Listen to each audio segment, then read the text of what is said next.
and welcome. I'm Ashley from the Motherhood Circle, and I'm really happy that you're here for another great episode this week. Today I sat down with my friend Laura, and we had a big discussion in regards to rewriting motherhood stories. You may be thinking, what on earth is this motherhood stories that you're talking about? I'm talking about the thing that goes on in your head. You know, sometimes when you sit there and you think, gee, I'm not a really good mom, I'm lazy, I'm selfish, I should be doing more, I'm not perfect, I'm not like the Instagram mums. All of those wonderful thoughts, and I say wonderful very lightly, going through our minds, you know, making us think about, well, they're pretty negative really, and they don't make us feel really good. So I thought it was good to get Laura on so we could talk about some ways to deal with that, so we can notice those thoughts, notice how it makes us feel. And we also talked about mindfulness, because mindfulness is an important key into recognizing those stories. And I also share some of my insight and tips and experiences with mindfulness and how it's improved my life. This is a really great episode, so make sure you snuggle up with a cup of tea or coffee, or if it's really hot, some water and ice, and snuggle in and enjoy. Laura is a life coach and self-worth mentor who works with women to quit that crazy talk in their head, rewrite their worthiness story, and reconnect themselves so their life feels as good as it looks. She is also a mother of two and realised she had to reconnect and redefine herself after her transition into motherhood. Hi Laura, thanks so much for coming on today. I'm really excited that you're here with me, and you're going to be talking about rewriting motherhood stories with us. I sure am. I'm so excited to be here. Thank you for having me, Ashley. Thanks for coming on. Do you know, something I wanted to say about Laura is Laura and I are actually friends, and we met through a mastermind group that we recently joined together, and it's been really great connecting with Laura. We've got a lot in common, and she's so easygoing and so easy to connect with. So I thought it was obviously the best choice to have Laura to come on and talk to us today, and she's going to tell us a little bit about what exactly is mindfulness. Exactly. So mindfulness to me is so important in motherhood, and mindfulness is that awareness and that presence that we bring to our everyday. So for me, mindfulness is shifting out of living up in your head and really thinking about everything and buying into stories and thoughts that are going on in your life and dropping on into the present moment. And I think as mothers, it's really easy to get into overthinking, self-doubt, all these sort of fears and worries. And mindfulness is around dropping out of that thinking space and more being present and aware to what's going on right here, right now. I think that's a really great example of what mindfulness is, and an example of how to practice mindfulness. I'll just chuck this in because I really love it. Yeah, of course. Go for it. I've been working with a mentor for the last couple of years, a counsellor really, and he's been teaching me about mindfulness. And one of the things that he taught me, and I really didn't get it to begin with, it took me quite a long time to really understand it. And it was really about being present in your body and present in what exactly that we're doing. So, for example, he said that I should practice being mindful with a cup of tea. So he would say, focus on making a cup of tea and follow the steps that you're doing to make that cup of tea. So what I was doing was, when I was making my cup of tea, I was putting on the kettle and I was running here and I was thinking about this and I was worrying about my child. But then he said, just hold the cup of tea, and now what you're doing is you're bringing your cup to the kettle, you're filling up the kettle with water, and now you're putting it back down and you're pressing the button. And it was really being present. I thought that was so interesting, and I just wanted to share that because it's something that we can all do in our everyday lives. Spot on. It's about being aware to what's going on in the present moment rather than, necessarily sometimes being distracted and overthinking up in our head. So I love that you said that, because I think sometimes mindfulness gets a bit of a bad rap because people think you have to be doing yoga or you have to be meditating or you have to be, doing something like that. But you're right, we can change nappies mindfully, we can shower mindfully, we can water the garden mindfully, we can make sandwiches mindfully. Because what it is, exactly as you said, it's being here in the present moment and aware to what's going on for us now. And I think as mothers, this is so important because mindfulness and becoming aware of what's really happening in the moment is the first step around awareness for our mindset and creating a positive and supportive mindset for ourselves. I think that's really important. And you were talking before about some of the stories that we tell ourselves and what goes on in our mind. And obviously when we're being more mindful, we can be really appreciative and acknowledge those stories. But just so some of our viewers can understand exactly what we're talking about when we're talking about stories, can you share some of those insights for us? Of course. So it's a bit coachy, the language, to kind of talk about stories, but what stories are is kind of just habits of thinking that go on in our mind all the time. And often, I've got 2 young children. So as mothers, they can be stories about, oh, I never do this right. I don't know what I'm doing. So they're kind of the thoughts that form this story that we might start telling ourselves, like, I have no idea what I'm doing as a mother. I'm not really a very good mother. This is really hard. Which it can be, but we start creating a negative kind of pattern and caught up in our head with these thoughts and these stories which aren't serving us. And often they can be really critical. So there's some examples of critical things like, why does this always happen to me? Why am I no good at this? All those sorts of stories and thoughts that can easily creep into our thinking. I think we all have those going on, and mindfulness is the first step to really being present and being able to witness those, because we can't change what we can't see. So by becoming mindful, we can start to see, like, oh, there's a thought coming through my head about, I have no idea what I'm doing, or aren't I a failure today because I missed this, or the baby didn't sleep, or whatever it is. We start making up these stories about these things that are going on for us. So as mothers, they're really great examples. I can definitely recall thinking many of those things myself many times. And there can even be this story about victimhood, which I think I played out a lot in motherhood, like, why doesn't anyone care about me anymore? Why doesn't anyone help? And part of it was myself, like, not asking for the help that I needed.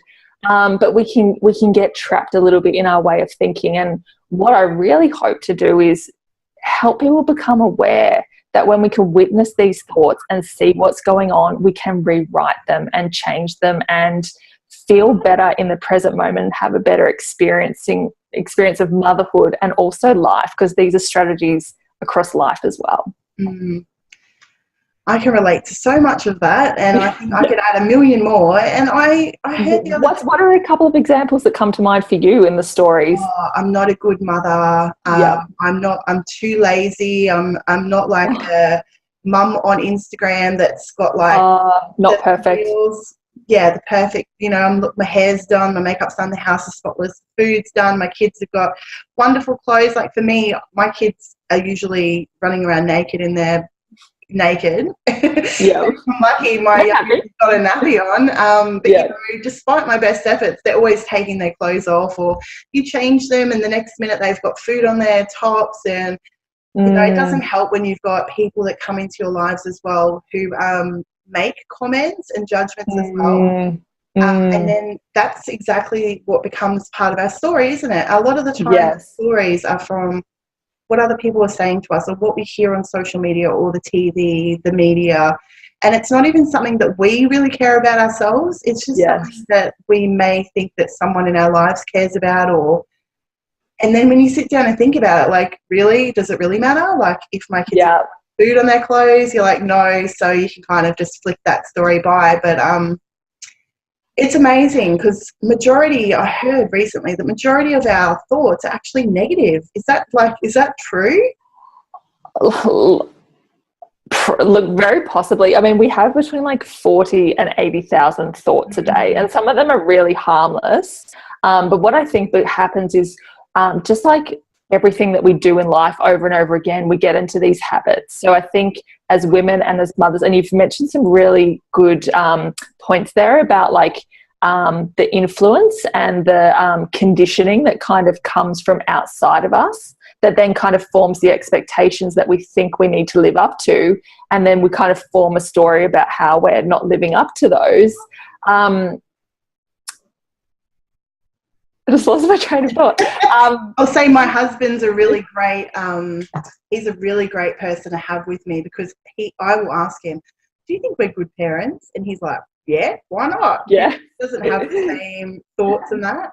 And I'll say, yep. do you think that? He's just like, who cares? Like, what? Like, you know, and it's exactly. So if I was, and I do have these conversations with my girlfriends, you know, I'll suss them out, like, especially ones who have got older children, so they've been mothers for a long time, because they're much more confident, they've been through it all, they understand what it's like. So they're like, I don't care, you know, I don't care what other people think. I'm just happy I'm surviving.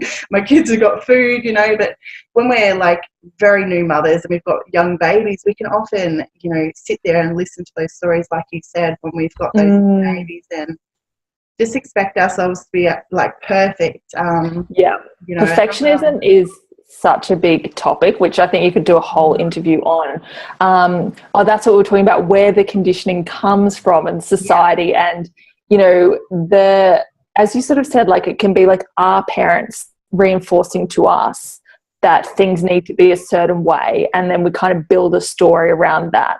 So it's really, this habitual thinking. And I love what you said about like your husband, or, you know, sort of friends who have been through it, because often we would never say the things to our friends that we're thinking, and our friends can sort of see the truth sort of behind what we're thinking. So it's so great to be able to surround yourself with positive people who can cut through the story, but we're also able to reframe and rewrite those for ourselves as well.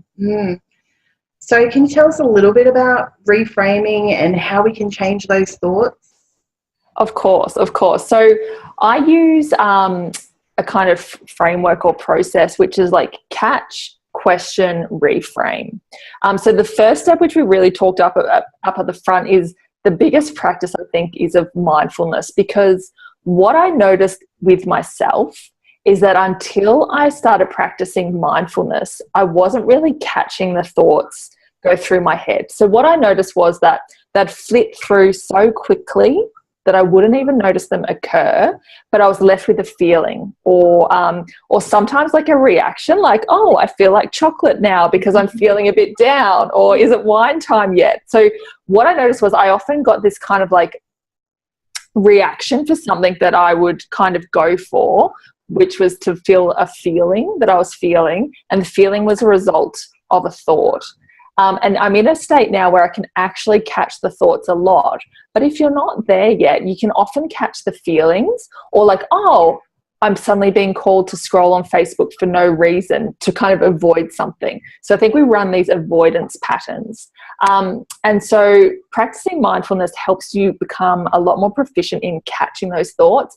But you can hack by looking at your feelings, like how are you feeling? And when you notice that dip in your feelings, you can ask yourself, what was I just thinking? And often I noticed I was thinking something like, oh, I'm a failure. This is never going to work for me. Why am I no good? So once you catch that thought in the act, then you can go through this process of questioning it. And I think sometimes I write out the thoughts that I'm having, and I question whether they're thoughts I want to, carry forward with me anymore. So if I'm having this feeling all the time, or this thought all the time that I'm hopeless, I might spend some time doing like some reflective writing about, is this a story that I want to carry anymore? Where did this come from? Is it helping me? So we really question it, unpack it, and say, like, is this really mine? Exactly like what you said, like, where did this come from? Oh, my mother used to say that to me. Or, oh, I've picked this up off Instagram because I'm not living up to the perfect mother sort of model, or whatever it is. We can question the thought. And if we decide that it's something that we don't want to carry anymore, because it's not helping us, it's not serving our children or our family, then we can move into that reframe. So it might be something like, I'm not sure. In the case of thinking like, oh, I'm not the perfect mother, it's, you know, I'm willing to learn to show up to be the real me, or, you know, I'm showing up every day as my most authentic self, or I'm giving my best every day, like reframing into something that's really positive and supportive.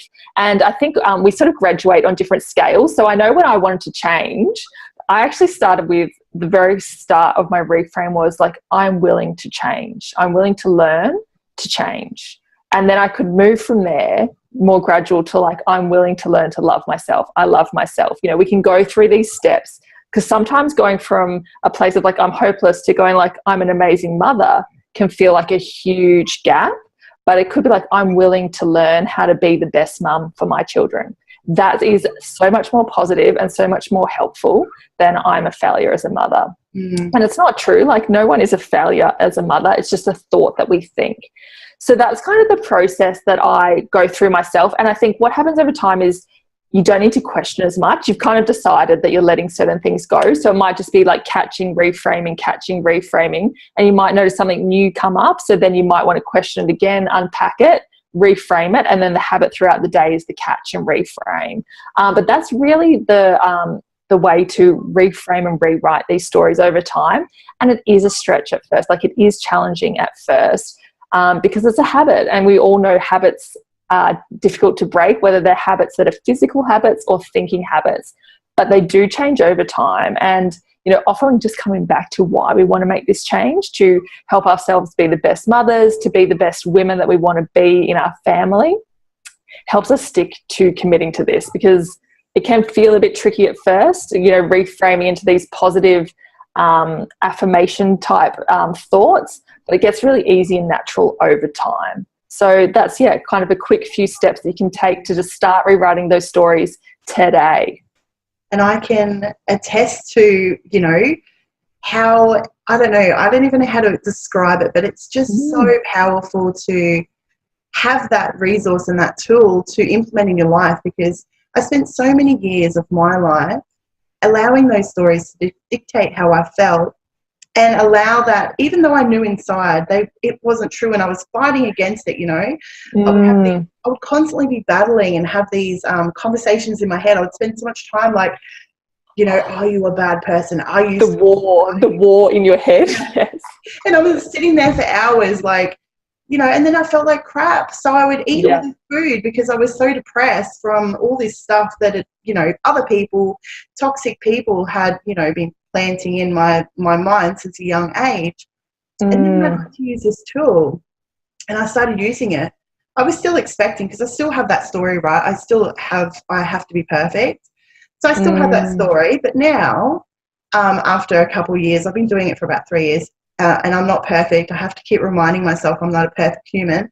And it's called a practice. It's called a practice, because we're all always practicing. Yeah. Practicing forever, right? But the amazing thing is that it has changed my life so much just by doing this simple thing. And like being able to take a moment, because I don't actually sit down and say, you know, every day this is my morning ritual, which is something I would like to do, have an actual ritual. But I can go outside and that's kind of a bit of a reset for me. I'm like, I can feel the breeze on my body. I can feel the sun on my skin. I can hear the trees rustling. I can hear the birds, and just taking that time to be present in that moment, rather than sitting there thinking, I've got to do this for work and I've got to do this for the kids and my husband's coming home at this time, and, you know, all these things going on in my mind. It just allows me so much peace and joy. So I'm so glad that I've had you on to talk about this amazing resource, and I don't even know what you call it, a tool.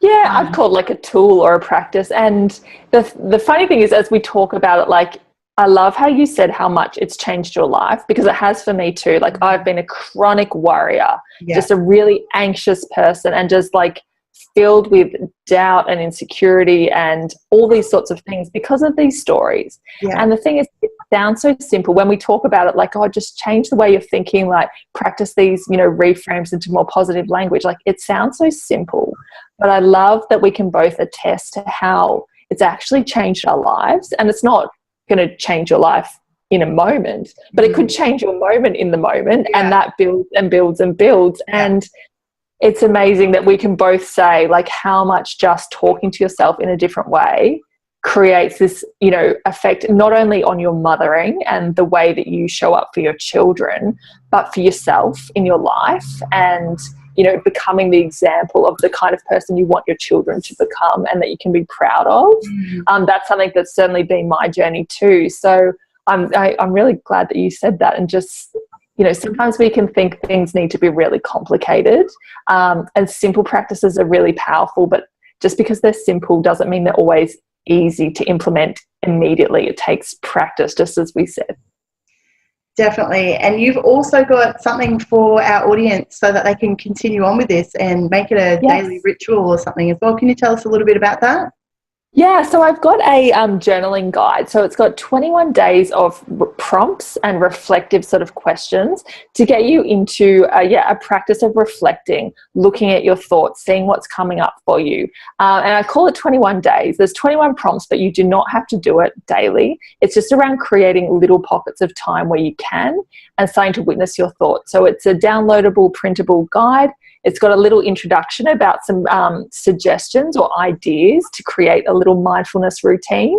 And then, it's got these prompts that we can really reflect on, and they're designed to reconnect, reawaken, rediscover things about yourself that may have gotten sort of buried or lost or hidden amongst all the doing of life. So I think it'd be an amazing resource for mums who want to start on this journey of becoming aware, reframing, and really becoming the best mothers and the best versions of themselves. I think that sounds so amazing. I think I'm going to have to download it for myself. Yes, I need a bit of a pick up the button. I'll give it to you. I know all the mothers that are watching this will find this segment so interesting, and I'm so blessed that you've come on today to talk about this really amazing topic. I know that I personally, as you know, how much I love it already. I just don't think you can give a greater gift than this sort of work. So thank you so much for coming on, Laura. Oh, it's been an absolute pleasure. Thank you so much for having me on and giving me a chance to talk about my pretty much favourite topic, which is our mindset. So I'm so grateful, and I'm so grateful to have met you. You too. And anyone watching, you can download Laura's journaling guide. I will pop the links up for you in the description box below.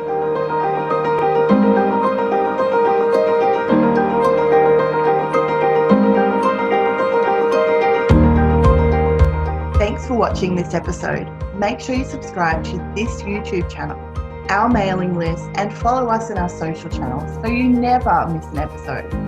All our details are listed in the description box in YouTube. I look forward to bringing you another great episode next week.